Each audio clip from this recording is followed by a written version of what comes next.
Hi there, welcome along to the third in this beginner series of row-alongs, out in the glorious sunshine with a lawnmower in the background.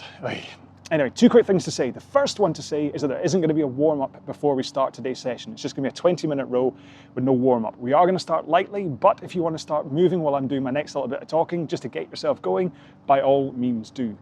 Next up, you'll probably realise this, but there's two versions of this beginner workout. There's one with music, which will hopefully drown out the lawnmower, and another one without music, which will just be me talking, but that will let you run Mixcloud or another YouTube tab or something else to choose your own music to row along to while you're listening to what I'm saying. All right? Now today's session is going to be a 20-minute row, as I said, and what we're going to do is we're going to break it into 4-minute chunks with 1 minute rest. We're going to do that 4 times, and we're going to be going faster every minute. And then at the end, we're going to take a 30-second rest, and then we're going to do a 30-second sprint with a higher stroke rate, okay? Follow along with me for all this, it's absolutely fine. If you're watching this on the video, then just follow me for stroke rate. You'll see when I take a stroke, you take a stroke. If you're listening to this on the podcast, then just when you hear me take a stroke, you take a stroke. But hopefully you've got a monitor in front of you that shows you what stroke rate you're doing. So anyway, let's get into this.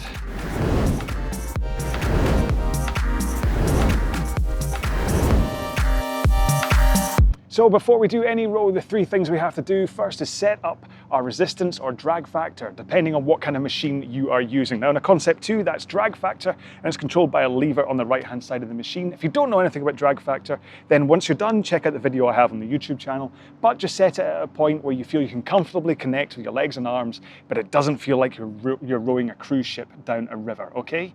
Next up, go to your monitor and set it to eye height if you can, if it's a monitor that lets you adjust. And finally, your foot straps should be set at a point where you're able to roll to the front of the machine comfortably with your shins pointing in a vertical position. You may not have the option to adjust your foot straps, in which case you're a bit lost, but hey, let's just row together, make sure you're comfortable, set it to a point where you're okay and you're going to be safe and not getting injured.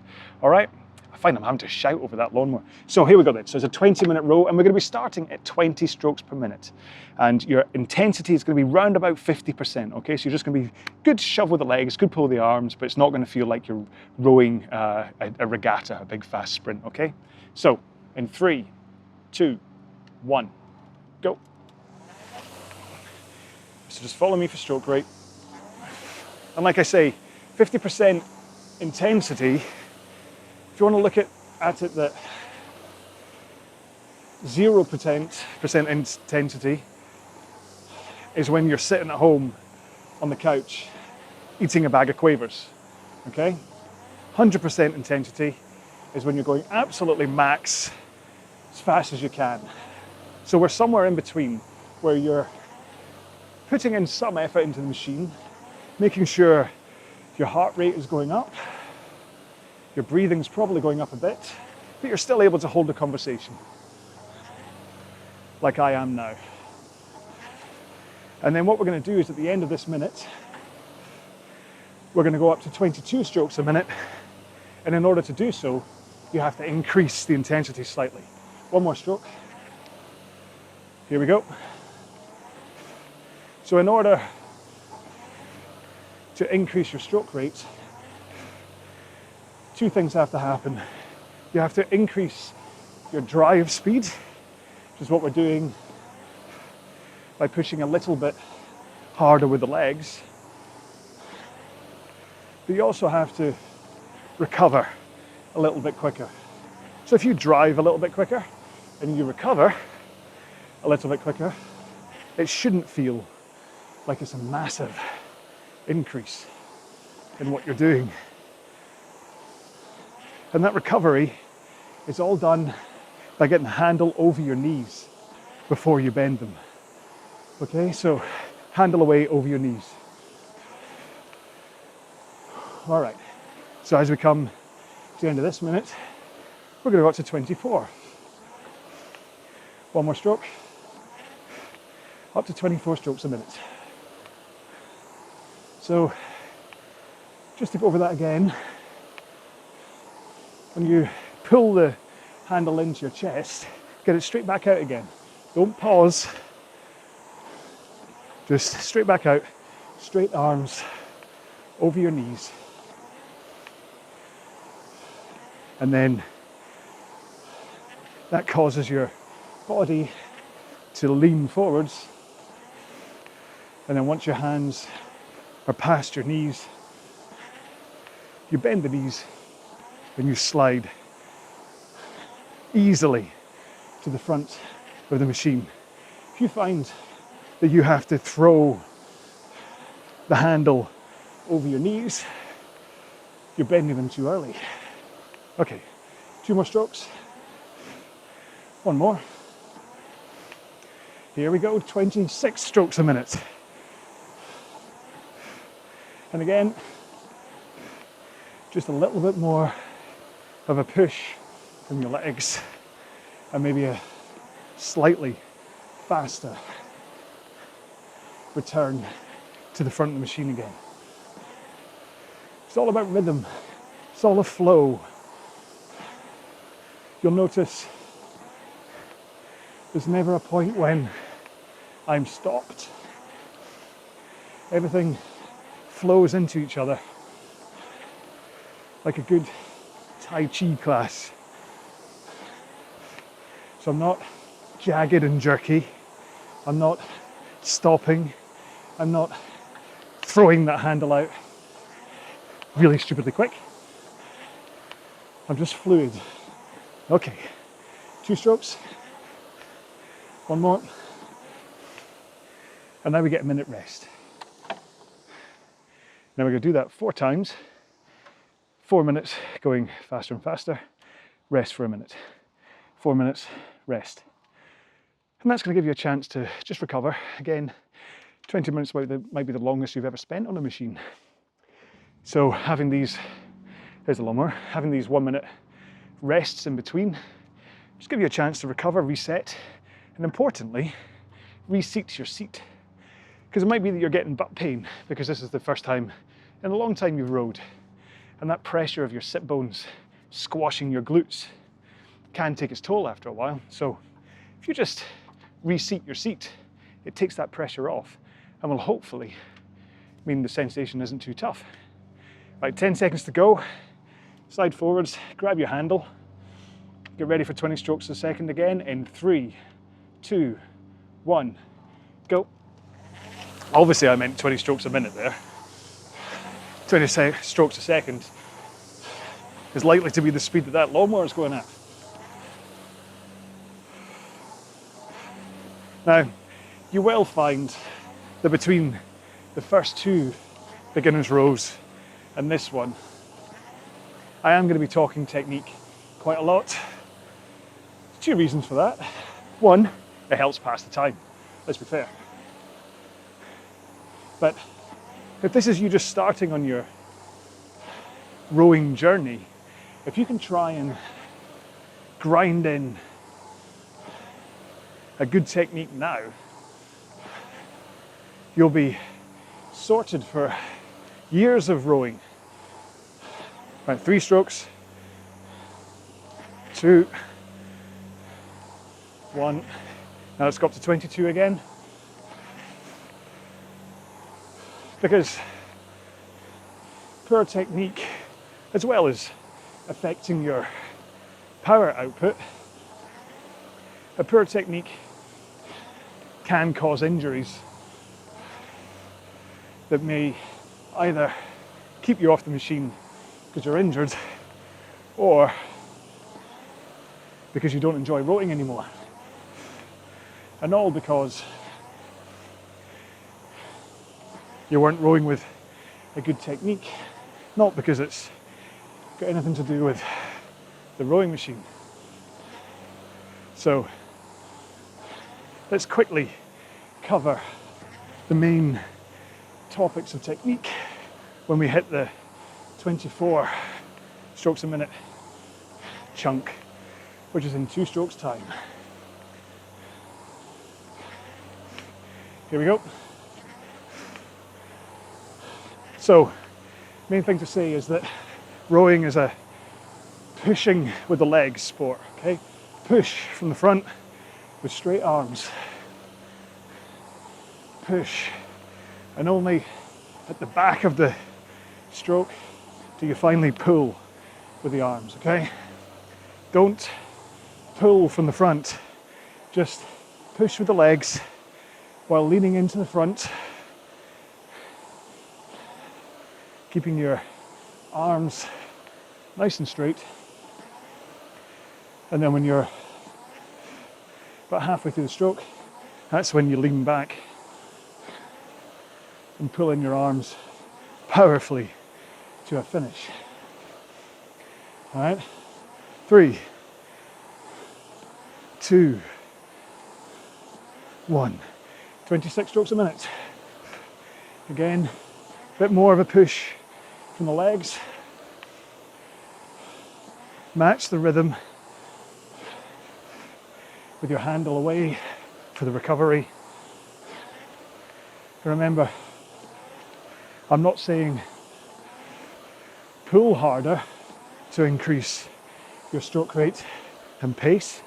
I'm saying push harder with the legs, because that's where the power comes from. That's where your increased drive speed comes from. But do try and hold that forward lean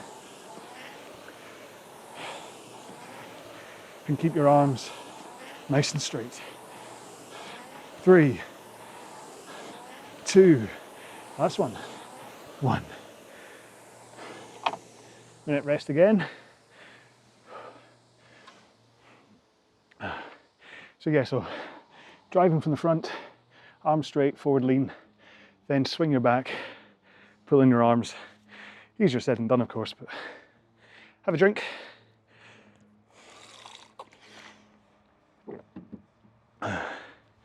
But we spend time practicing this. This is why we do so many 18, 20, 22 rows. It's to give us that time to grind in the rhythm and the technique. I'm constantly working on mine. I'm very much a do what I say, not what I do kind of guy. Okay, 12 seconds to go. Then we go back through it all again. Pick up your handle. 5, 4, 3, 2, 1, go. Back to 20 strokes a minute. And that 50% intensity. Each time we're just building up from that 50%, and then as we increase stroke rate, we're maybe 55, then maybe 60, and then finishing 65. This isn't a row that takes you to 100% yet. Maybe the last 30-second sprint, but through the bulk of this row, you shouldn't ever really go above around about 65% of your power. Okay, one more stroke. Let's go up to 22s. A little bit more power. Slightly faster recovery. You should find you're going a little bit faster. Whether that's on a speed time thing on your monitor, like the 500 meter split time on the Concept 2, or an increase in calorie burn, or watts expended, whatever your monitor shows you, you should find that as you increase your stroke rate, you're going faster. Okay, 3 strokes.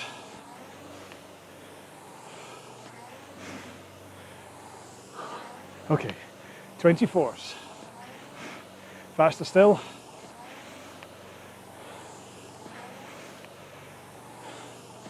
And we have been boosting to 25 there. Don't worry about it. We'll settle into 24 again. Think about your posture at the front of the machine.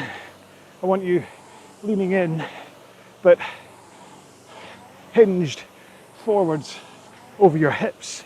I don't want you bent forwards through the lower back or upper.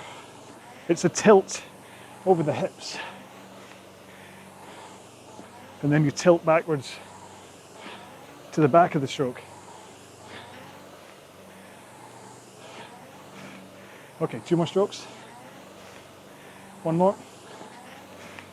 26 for 1 minute. Then we get a rest again. Your heart rate should be climbing by the time you get to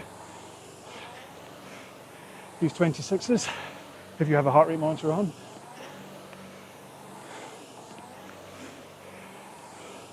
But even if you don't, you should be feeling the increased workload on your body as you go through these 1 minute chunks, increasing your pace. Okay, 20 seconds to go. Just a few more strokes, and you get another 1 minute rest. 3, 2, last one. 1. Feel free to rock up and down the rail. Keep those muscles moving. Grab your water bottle.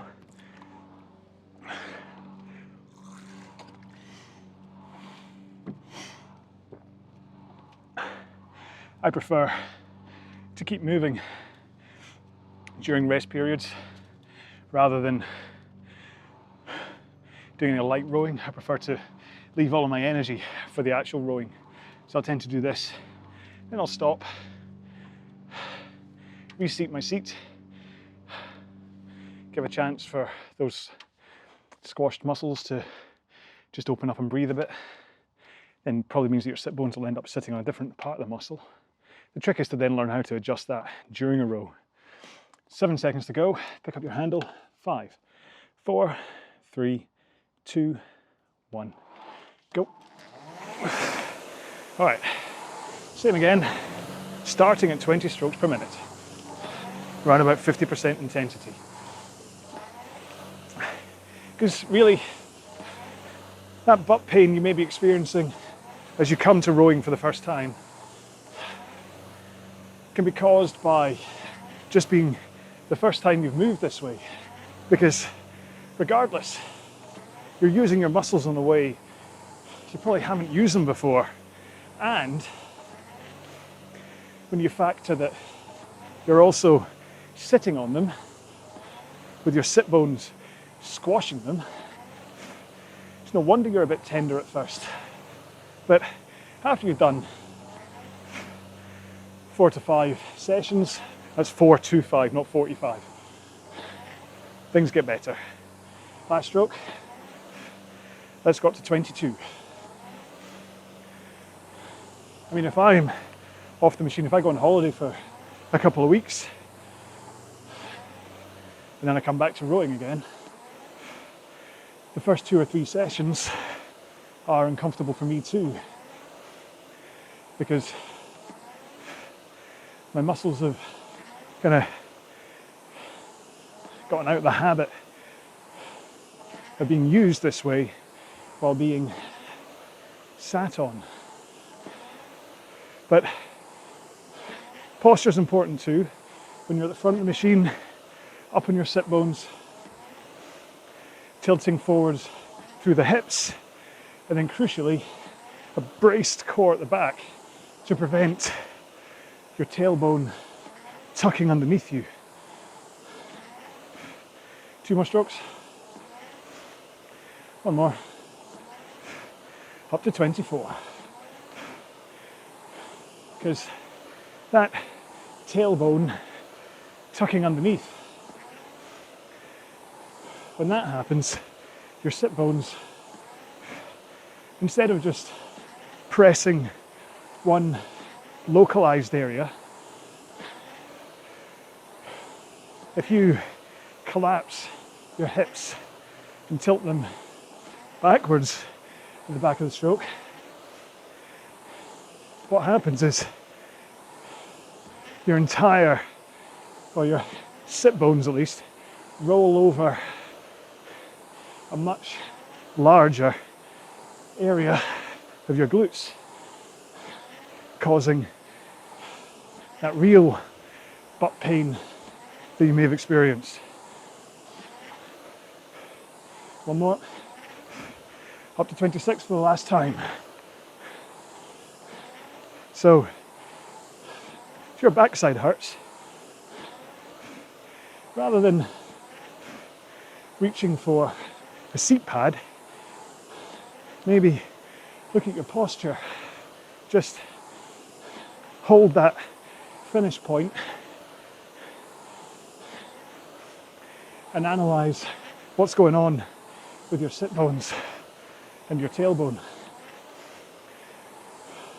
You really want to just swing from a forward tilt, backward tilt over your hips.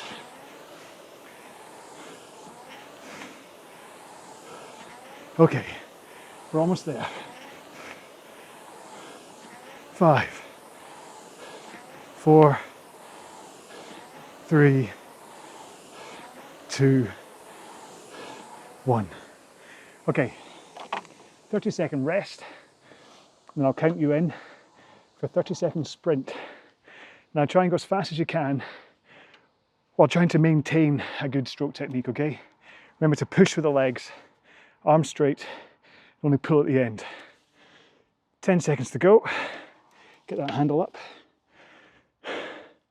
5, 4, 3, 2, 1. Go.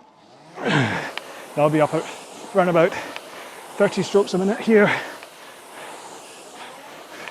if you want to follow me. But again, it's all about rhythm. So push, pull. Push, pull, away. Okay? 2 more. 1 more. And that is us done. Hopefully, that was a really quick 20-minute roll for you. We're building up. This is the 20 minutes after starting off at 10 minutes. So of course, I'm going to do 2 more, taking us up to half an hour. But hopefully we're building up your time on the machine. You're getting the endurance, your muscles are getting used to working for longer and longer periods of time. And crucially, you're getting the technique locked in and you're getting used to the feeling of just adding a little bit of power to go a little bit faster along with your stroke rate, rather than just sitting down and hammering it every single time and ending up on the floor, which is just as fun, but you'll end up burning yourself out and maybe injured. So this is a good road to do. So anyway, thank you very much for being here. Make sure to leave me a comment. Let me know how you got on. Also, let me know whether you went for the music version or the non-music version, so I know what one to drop, if nothing else. Thank you so much for being here. Stay safe, be well. Bye-bye.